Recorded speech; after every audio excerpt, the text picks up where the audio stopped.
నమస్కారం, నేను Kavya. Metro news కి స్వాగతం. ముందుగా ప్రేక్షకులందరికీ గణతంత్ర దినోత్సవ శుభాకాంక్షలు. 75వ భారత గణతంత్ర దినోత్సవ వేడుకలు ఘనంగా జరిగాయి. పోలీస్ పరేడ్ గ్రౌండ్ లో నిర్వహించిన వేడుకల్లో జిల్లా కలెక్టర్ వేణుగోపాల్ రెడ్డి పాల్గొని జాతీయ పతాకాన్ని ఆవిష్కరించారు. అనంతరం పోలీసుల గౌరవ వందనం స్వీకరించారు. ఎమ్మెల్సీలు లక్ష్మణ్ రావు, యేసురత్నం, జెడ్పీ చైర్పర్సన్ కృష్ణ, జెసి రాజకుమారి, ఎస్పీ ఆరిఫ్ ఆఫీస్ తో పాటు ఇతర అధికారులు పాల్గొన్నారు. ఒకసారి మన పోలీస్ పరేడ్ అప్పుడు మీరు ఉన్నతులు అవుతారు. డాక్టర్ బిఆర్ అంబేద్కర్ కూడా చిన్న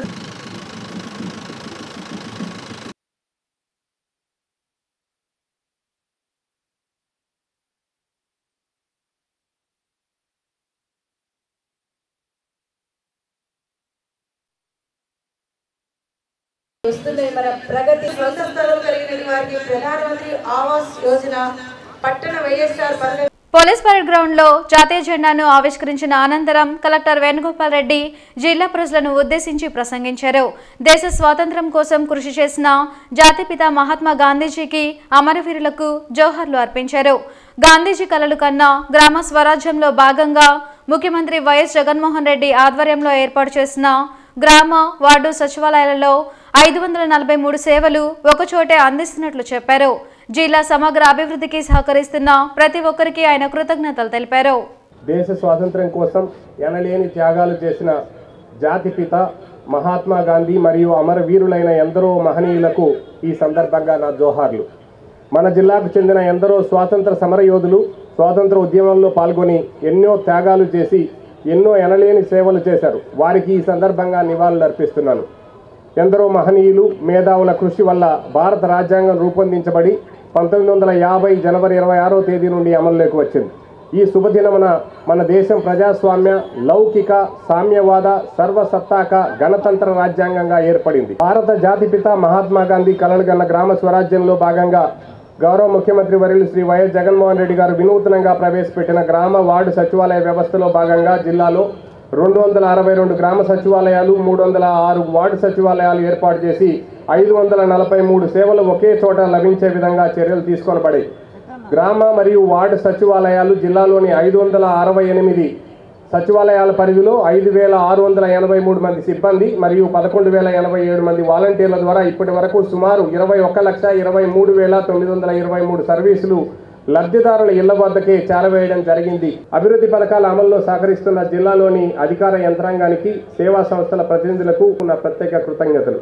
జిల్లాను మరింతగా ప్రగతి పదంలో నడిపించడానికి అందరూ తమ వంతు సహకారాన్ని అందించాలని ఆశిస్తూ రింగ్ రోడ్ లోని మంత్రి విడుదల రజనీ కార్యాలయంలో 75వ గణతంత్ర దినోత్సవ వేడుకలు ఘనంగా జరిగాయి. మువ్వెన్నెల జెండాను మంత్రి ఆవిష్కరించారు. ఈ కార్యక్రమంలో పలువురు కార్పొరేటర్లు, వైసీపీ నాయకులు పాల్గొన్నారు.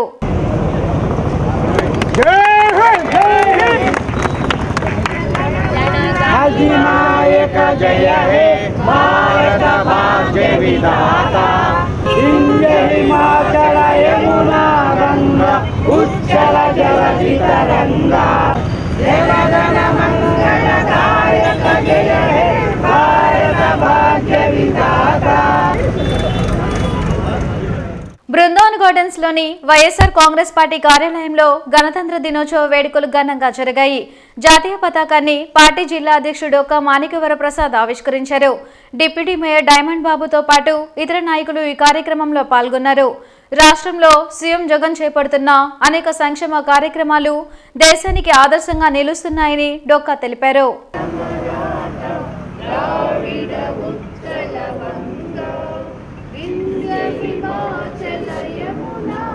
భారతదేశ 75వ గణతంత్ర దినోత్సవ సందర్భంగా జిల్లా ప్రజానీకానికి, రాష్ట్ర ప్రజానీకానికి శుభాకాంక్షలు తెలియజేస్తున్నాను.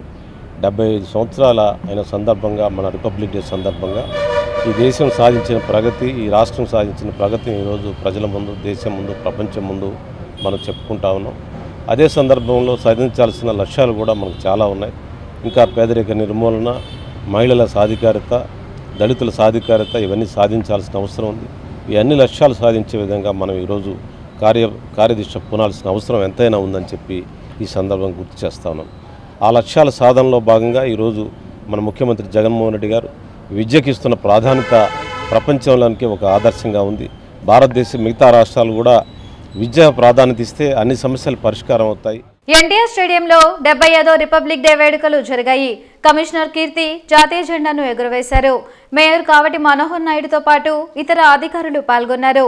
దేశ స్వాతంత్ర్యం కోసం ప్రాణత్యాగం చేసిన వారి ఆశయాలను నేటి తరం ముందుకు తీసుకువెళ్లాలని కమిషనర్ కీర్తి మేయర్ కావటి సూచించారు.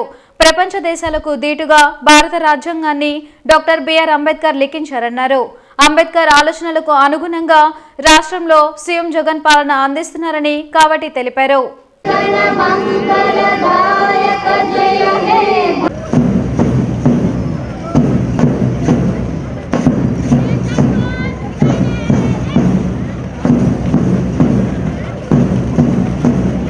బ్రిటిష్ సామ్రాజ్యవాద శక్తులు సుమారు 300 సంవత్సరాల పైచిలకు మన భారతదేశంలో పరిపాలించేటువంటి పరిస్థితి.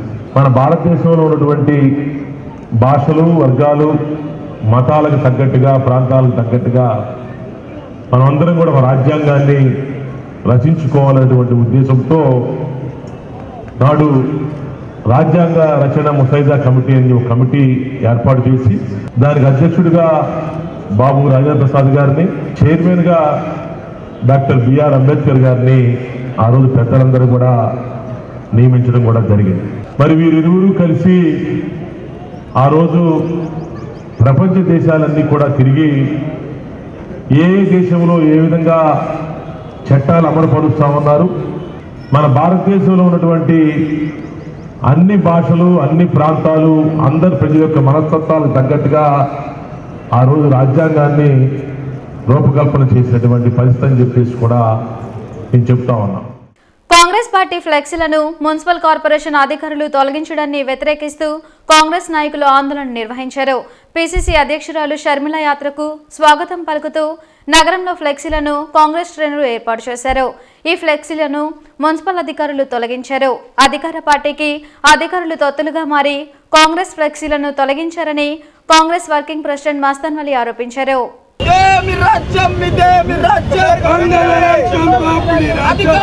అధికార పార్టీ తొత్తులుగా వ్యవహరిస్తున్నారు మున్సిపల్ యాజమాన్యం. ఎందుకంటే 5 కాండించి ఇవాళ షర్మిల వస్తున్నట్టు ఎస్పీ గారిని కలిసాం, CC2 కమిషనర్కి పంపించాం. ఇవాళ నిర్దాక్షిణంగా కార్యకర్తల రక్తం నెత్తురుతో కష్టపడి బ్యానర్లు, ఫ్లెక్సీలు కట్టుకున్నాం. ఎందుకు? షర్మిల వస్తుంది, ఈ ఆంధ్ర ప్రజలకి ఒక మార్గం చూపించింది, వైఎస్ రాజన్న బిడ్డ ఒక మార్గం, ఒక సమాధానం కాబోతుందని చెప్పి ఇవాళ గుంటూరులో ఆవిడికి స్వాగతం చెప్పేటటువంటి ప్రయత్నం చేస్తున్నాం. దుర్మార్గం ఏంటంటే ఈ కమిషనరు దుర్మార్గమైనటువంటి తెలుగుదేశం బ్యానర్లు, జగన్ ప్రభుత్వం యొక్క బ్యానర్లు తీరు, కేవలం కాంగ్రెస్ బ్యానర్లే. తెల్లవారుజామున 5 నుంచి 50 మంది వర్కర్లను పెట్టి తీశారు. వాళ్ళు అన్నారు ఒక్కరోజు ఓర్చుకోలేరు ఈ ప్రభుత్వం.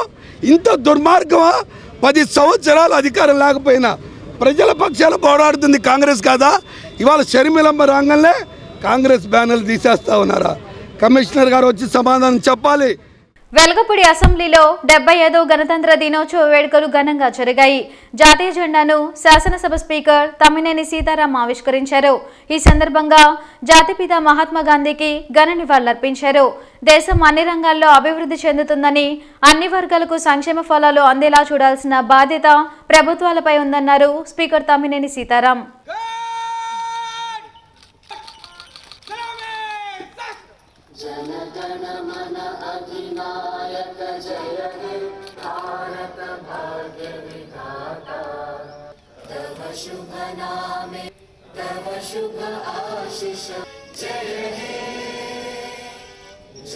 వెలగపూడి అసెంబ్లీలో 75వ గణతంత్ర దినోత్సవాన్ని ఘనంగా నిర్వహించారు.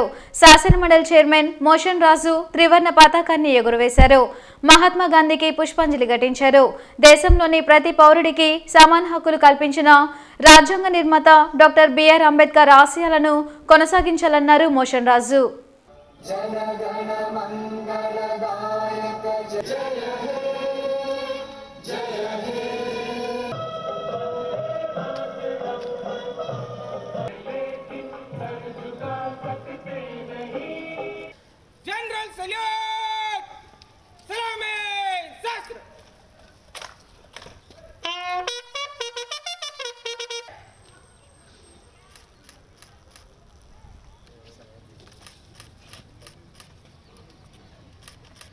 గణతంత్ర దినోత్సవ వేడుకల్లో భాగంగా జాతిపిత మహాత్మా గాంధీ విగ్రహానికి పూలమాలలు వేసి నివాళులర్పించారు. హిమనీ సెంటర్లోని మహాత్ముడి విగ్రహానికి ఎమ్మెల్యే ముస్తఫా, మేయర్ కావటి మనోహర్ నాయుడు పుష్పాంజలి ఘటించారు. స్వాతంత్ర సమరయోధుల పోరాట ఫలితంగా స్వాతంత్రాన్ని పొందిన అనంతరం బ్రిటిష్ చట్టాలను తొలగించి ప్రజలకు అనుకూలమైన రాజ్యాంగాన్ని నిర్మించుకున్నామన్నారు. రిపబ్లిక్ డే సందర్భంగా మరి జాతీయ జెండా ఆవిష్కరణ కార్యక్రమంతో పాటు మహాత్మా గాంధీ గారి యొక్క విగ్రహానికి నివాళులర్పించేటువంటి కార్యక్రమాన్ని మా గుంటూరు నగరపాలక సంస్థ ఆధ్వర్యంలో మనం నిర్వహించడం కూడా జరిగింది. ఆ కార్యక్రమాలు ఇప్పుడు పూర్తి చేయడం కూడా జరిగింది.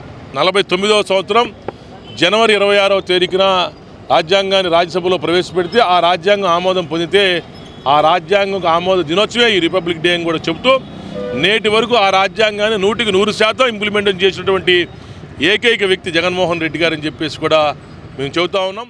ప్రజలందరికీ గణతంత్ర దినోత్సవ శుభాకాంక్షలు తెలియజేస్తూ మరి ఈరోజు భారతదేశంలో అన్ని కులాలు అన్ని మతాలు అందరూ కూడా స్వేచ్ఛగా బతుకుతున్నారంటే ఆ రోజున మరి రాజ్యాంగాన్ని ఏ విధంగా రాయాలని చెప్పేసి ప్రపంచం మొత్తం కూడా అన్వేషించి ఏ విధంగా ఉంటే భారతదేశ రాజ్యాంగం బాగుంటుందని చెప్పేసి ఆ విధంగా ఒక చక్కటి రాజ్యాంగం రాసిన మరి మహానుభావులు ఎందరో మహానుభావులు. అందుకని ఈరోజు మనం అందరం అన్ని కులాలు అన్ని మతాలు అందరూ కూడా స్వేచ్ఛగా హాయిగా బతుకుతున్నారు. మరి మనం ఒకసారి ఆలోచన చేస్తే మన ఈరోజు చక్కగా ఈ భారతదేశంలో మరి అన్ని కులాలు అన్ని మతాలు స్వేచ్ఛగా బతకాలని వాళ్ళ ఆశయాలను ముందుకు తీసుకెళ్లాలని చెప్పి కూడా కోరుకుంటూ 75వ గణతంత్ర దినోత్సవ వేడుకలు మున్సిపల్ కార్పొరేషన్ కార్యాలయంలో ఘనంగా జరిగాయి. కమిషనర్ కీర్తి చేకూరి పాల్గొని జాతీయ జెండాను ఆవిష్కరించారు. రాజ్యాంగం గురించి అందరూ తెలుసుకుని తమ హక్కులను పూర్తి స్థాయిలో పొందాలన్నారు. కార్యక్రమంలో ఎమ్మెల్యే ముస్తఫా, మేయర్ కావటి మనోహర్ నాయుడు, సిబ్బంది పాల్గొన్నారు.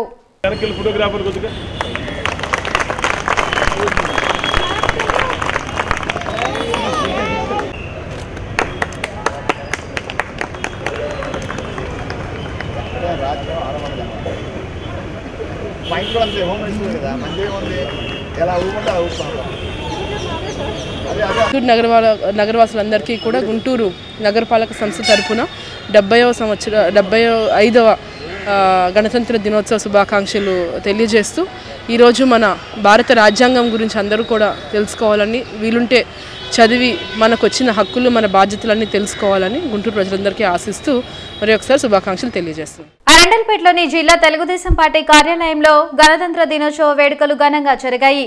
జాతీయ పతాకాన్ని తెనాలి శ్రావణ్ కుమార్ ఆవిష్కరించారు. రామాంజనేయులు, ఇతర నాయకులు పాల్గొన్నారు.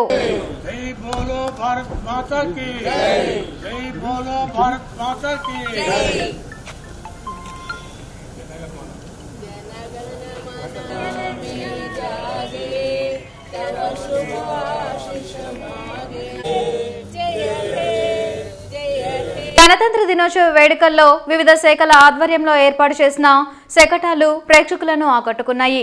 ముఖ్య శాఖలైన వ్యవసాయ, గృహ నిర్మాణ, వైద్య, ఆరోగ్య, సాంఘిక సంక్షేమ శాఖలు తమ శకటాలను ప్రదర్శించాయి. శకటాల ప్రదర్శనను జిల్లా కలెక్టర్ వేణుగోపాల్ రెడ్డి వీక్షించి అభినందనలు తెలిపారు. అలాగే వివిధ శాఖల్లో ప్రతిభ కనపరిచిన అధికారులకు ప్రశంసా పత్రాలను అందించి అభినందించారు. 262 పాఠశాలగాను 204.12 కోట్ల నిధుల్ని విద్యాశాఖకి కేటాయించడం జరిగింది. పోటీగా, ధీటుగా, సాటిలేని మేటిగా నేడు విద్యా వ్యవస్థ వెలుగొందుతోంది. ప్రకృతి వైపరీత్య ఓటర్ల దినోత్సవం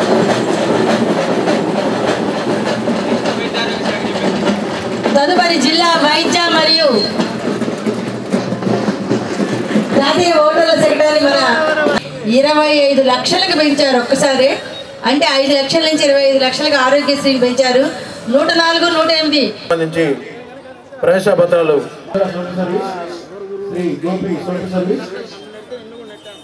Shri Balabhaskar SKBM national corporation school holy living AP education school Tenali.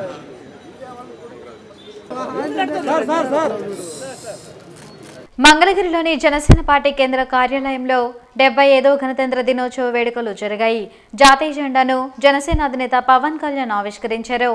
ఎంతో మంది ప్రాణత్యాగాలతో స్వాతంత్రాన్ని సంపాదించుకున్నామని, రాజ్యాంగ స్ఫూర్తితో ప్రతి ఒక్కరూ ముందుకు సాగాలన్నారు పవన్ కళ్యాణ్. ఈ సందర్భంగా పలు కీలక వ్యాఖ్యలు చేశారు. పొత్తుకు విరుద్ధంగా టీడీపీ ఏకపక్షంగా సీట్లు ప్రకటించడం పట్ల అసహనం వ్యక్తం చేశారు. టీడీపీ 2 సీట్లు ప్రకటించినందున రాజోలు రాజనగరంలో జనసేన పోటీ చేస్తుందన్నారు. టీడీపీ జనసేన కలిసే ఎన్నికల్లో పోటీ చేస్తాయన్నారు. మనం పొత్తులో ఉండి మన చంద్రబాబు గారు ఇట్లా అనౌన్స్ చేశారు, మండపేట సీటు మనకి చెప్పాలి కదా అది అంటే ఖచ్చితంగా అది సరైన విధానంలో చెప్పలేదు. ఖచ్చితంగా అంత మీకు ఏకీపిస్తున్నాను. చాలా ఇబ్బంది పడ్డారు అందరూ. మనకి మండపేట లాంటి నియోజకవర్గంలో పోయినసారి ఒక 18% ఓటు ఉంది. దాదాపు 26 నుంచి 27 ఒక 10% పెరిగింది పోయిన దానికి ఈసారికి. నేను ఏం చెప్పానంటే వాళ్ళందరికీ ఒకసారి కొన్నిపాటి ఏరియాలో ఇబ్బంది కలగచ్చేమో, పొత్తు ధర్మం ప్రకారం అలా అనౌన్స్ చేయకుండా ఉండాల్సింది. నేను దానికి క్షమాపణలు చెప్తున్నాను. ఖచ్చితంగా నెక్స్ట్ మీటింగ్లో దాని మీద వివరణ ఇచ్చి దాన్ని ఎలా సరిదిద్దాలో సరిదిద్దుతాం అని ఒక మాట ఇచ్చి పంపించాను. అలాగే వాళ్ళు అన్నది కూడా ఏంటంటే మన నాయకులు కూడా ఇప్పటికీ 2 సీట్లు అనౌన్స్ చేశారు. భవిష్యత్తు ఏది ఎట్లా ఉన్నప్పటికీ కూడా ఈ క్షణం మనం ఇప్పుడు చేయాల్సింది సంపూర్ణంగా ఒక మాట అటున్నా ఆటుపోట్లున్నా ఇటున్నా కానీ మనం కలిసే వెళ్తున్నాం. వారు 2 సీట్లు అనౌన్స్ చేశారు కాబట్టి ప్రత్యేక పరిస్థితుల్లో నేను కూడా ప్రత్యేక పరిస్థితుల్లో వాళ్ళు 2 సీట్లు అనౌన్స్ చేశారు కాబట్టి నేను కూడా 2 సీట్లు అనౌన్స్ చేస్తున్నాను ఈ రోజున. అది పరిస్థితులు అలాంటివి. రాజోలు రాజానగరం సీట్లు నేను అనౌన్స్ చేస్తాను. సో ఈ రిపబ్లిక్ డే రోజున అందరం బాగుండాలి, అద్భుతాలు జరగాలి మనస్ఫూర్తిగా కోరుకుంటూ రాష్ట్ర ప్రజలకి బంగారు భవిష్యత్తు జనసేన తెలుగుదేశం ప్రభుత్వం ఇస్తాయని మనస్ఫూర్తిగా కోరుకుంటూ జగన్ కు ఊరంతా శత్రువులే అన్న పవన్ కళ్యాణ్ వైసీపీ నేతలకు కష్టం వస్తే తన వద్దకు రావచ్చన్నారు. రాష్ట్ర ప్రయోజనాలను దృష్టిలో పెట్టుకుని పలు అంశాలపై తాను మౌనంగా ఉంటున్నట్లు చెప్పారు. ఈ రోజున వైసీపీ నాయకులు కూడా చెప్తున్నా, ఊరంతా శత్రువులు పెట్టుకున్న వ్యక్తి నాయకత్వంలో పనిచేస్తూ ఉన్నారు, జాగ్రత్త. లేదు ఊరంతా శత్రువులు అతనికి, జాగ్రత్త. మీరు అతని కింద నడుస్తూ ఉన్నారు, మీరు ఆయనకి నాయకత్వం కింద. రేపొద్దున మీకు కష్టాలు వస్తే మళ్ళీ పవన్ కళ్యాణ్ దగ్గరికి రావాలి, గుర్తుపెట్టుకోండి.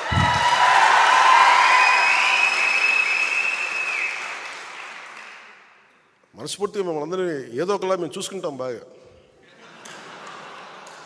ఎందుకన్నా చాలా పెద్ద మనసు. ఈ వార్తలు ఇంతటితో సమాప్తం. నమస్కారం.